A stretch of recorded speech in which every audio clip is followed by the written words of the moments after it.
为了帮助同学提升英语听力，我特别做了一些填空的练习哦。那在这里呢，就是同学们会看到，就是你会发现这里有一些空，然后呢有这个声音档，然后你听声音档，把你听到的字呢就是填进去。填进去以后呢，下面假使你点开按一下那个 content 你就可以看到答案。所以在这边呢，比方说你听这个穿靴子猫 Puss in Boots 你可以把你听到的字填到填空里头去，然后到了最后你猜好了以后呢，你看一看那个核对一下答案。那么这个练习呢，我个人觉得是一个全方位的练习，不单是练习你的听力，也可以练习你的文法，比方说介词冠词的用法，还有这个动词的用法。还有一个呢，就是大家做完了以后呢，你可以跟着这个声音呢做一个跟读练习，所以这个时候你的英文呢也会变得非常流利。所以大家好好使用这个部分的材料。The dog and the shadow. It happened that a dog had got a piece of meat and was carrying it home in his mouth to eat it in peace. Now on his way home, he had to cross a plank lying across a running brook. As he crossed, he looked down and saw his own shadow reflected in the water beneath. Thinking it was another dog with another piece of meat, he made up his mind to have that also. So he made a snap at the shadow in the water, but as he opened his mouth, the piece of meat fell out, dropped into the water, and was never seen more. Beware, lest you lose the substance by grasping at the shadow.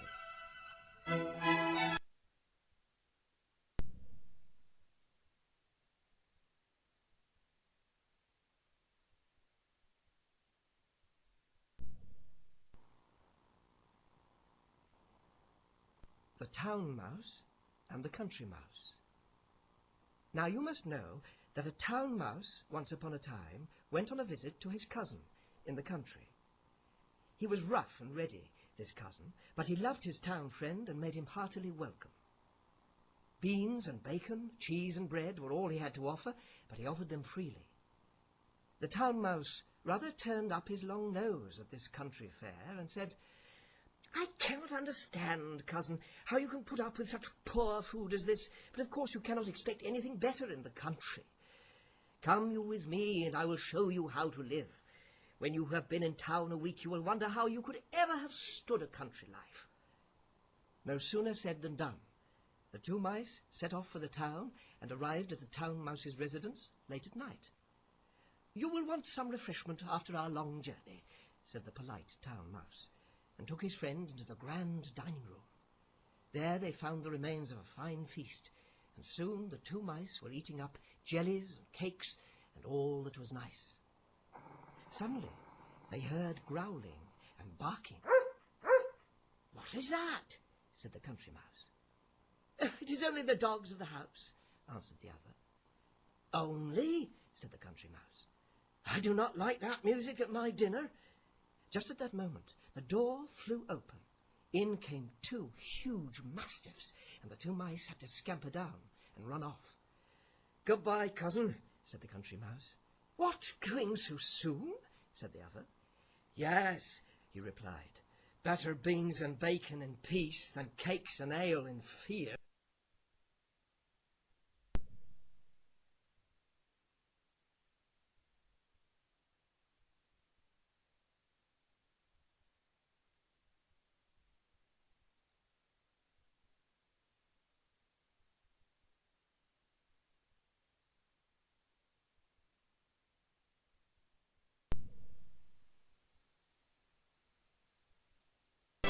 The Master Cat, or Puss in Boots.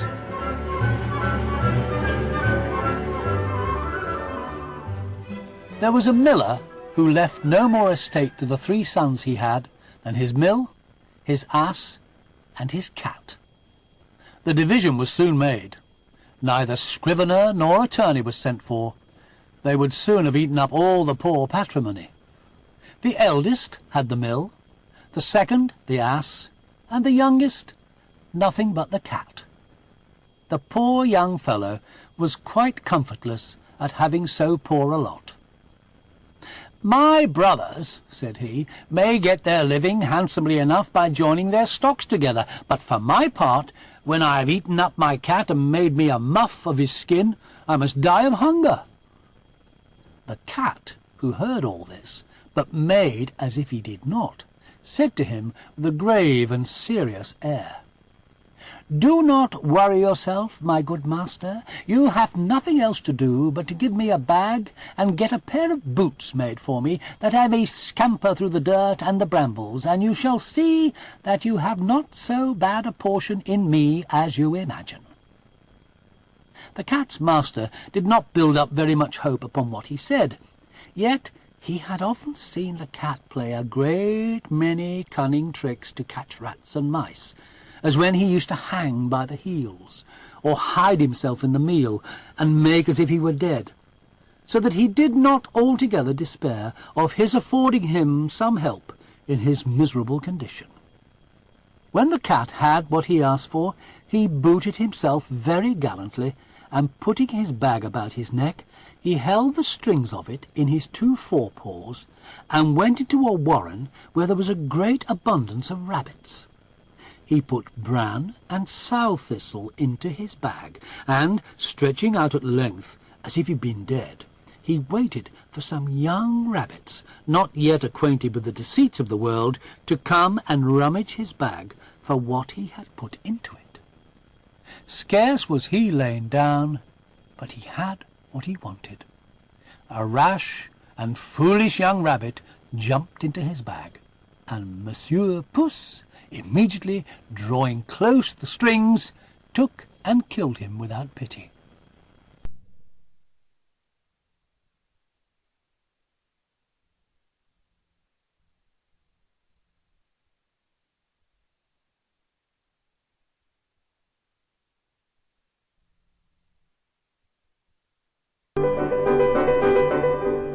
Thumbelina, read by Eleanor Buchan.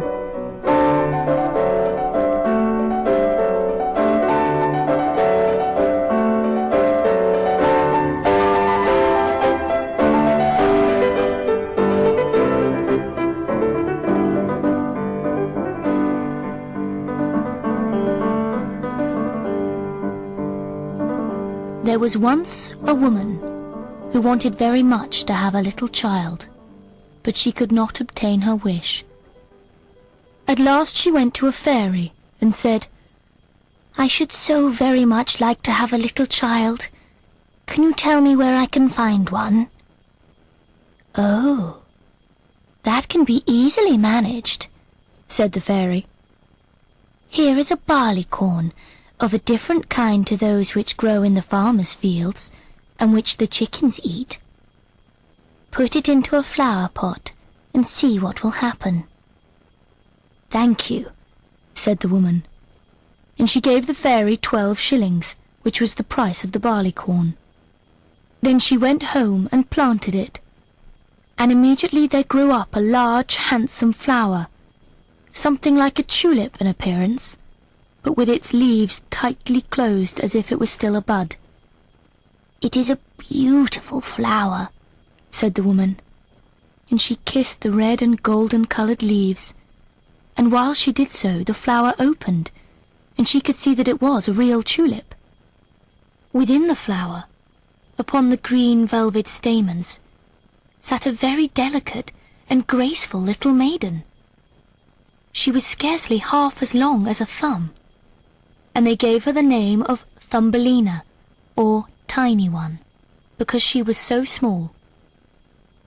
A walnut shell, elegantly polished, served her for a cradle.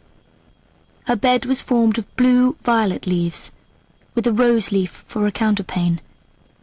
Here she slept at night, but during the day she amused herself on a table, where the woman had placed a plateful of water. Round this plate were wreaths of flowers with their stems in the water, and upon it floated a large tulip leaf, which served Thumbelina for a boat. Here the little maiden sat and rowed herself from side to side, with 2 oars made of white horsehair, It really was a very pretty sight. Thumbelina could also sing so softly and sweetly that nothing like her singing had ever before been heard.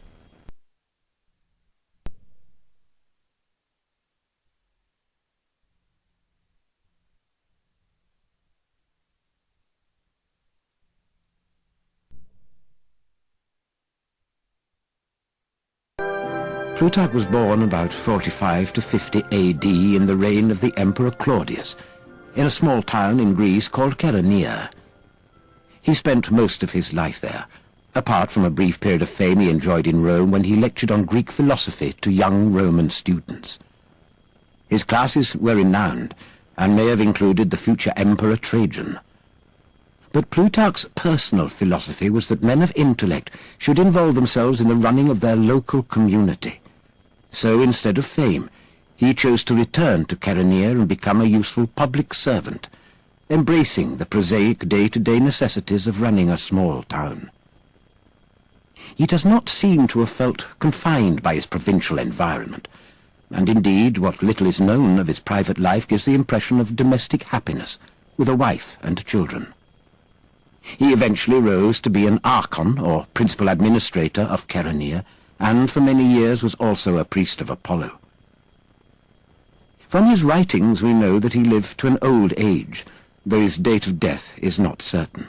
He probably died during the reign of Hadrian, around 120 AD. These are the bare facts of Plutarch's life. But how did he relate to the world outside Chaeronea? He was a Greek living under Roman occupation, yet his masterpiece, the 46 parallel lives of Greek and Roman leaders, is not written with any sense of bitterness against the dominant power. On the contrary, Plutarch was a pragmatic writer who sought to ally the men of reputation from Greece's glorious past, by Plutarch's time much diminished, with the more recent glorious past of Rome. If at times he fell into the temptation of including some of the more sensational and romantic episodes in his characters' lives, though unauthenticated, we should be grateful. For it is this aspect that raises his biographies out of the purely academic, and made the parallel lives easily the most popular and influential of the classical texts to survive. It is Plutarch's ability to make his great men living and human characters that attracted Montaigne to write in praise of him in his essays, and inspired Shakespeare to base 3 of his great plays on his accounts, Coriolanus, Julius Caesar, and Antony and Cleopatra. Whereas in his Greek lives Plutarch is reflecting on a long-dead, if glorious, past, in his Roman lives he was writing about a civilization that was still flourishing, and less than a century after the period of turmoil that produced the great figures of Pompey, Julius Caesar, Brutus, Cicero, and Mark Antony. He obviously found it fascinating, not only to trace the political development of a great power, but also to explore the complicated collective personality that constituted a great Roman, to establish what exactly the Roman psyche is. He said, "Such things as are not commonly known, and lie scattered here and there in other men's writings, or are found amongst the old monuments and archives, I shall endeavour to bring together, not collecting mere useless pieces of learning, but adducing what may make his the subject's disposition and habit of mind understood."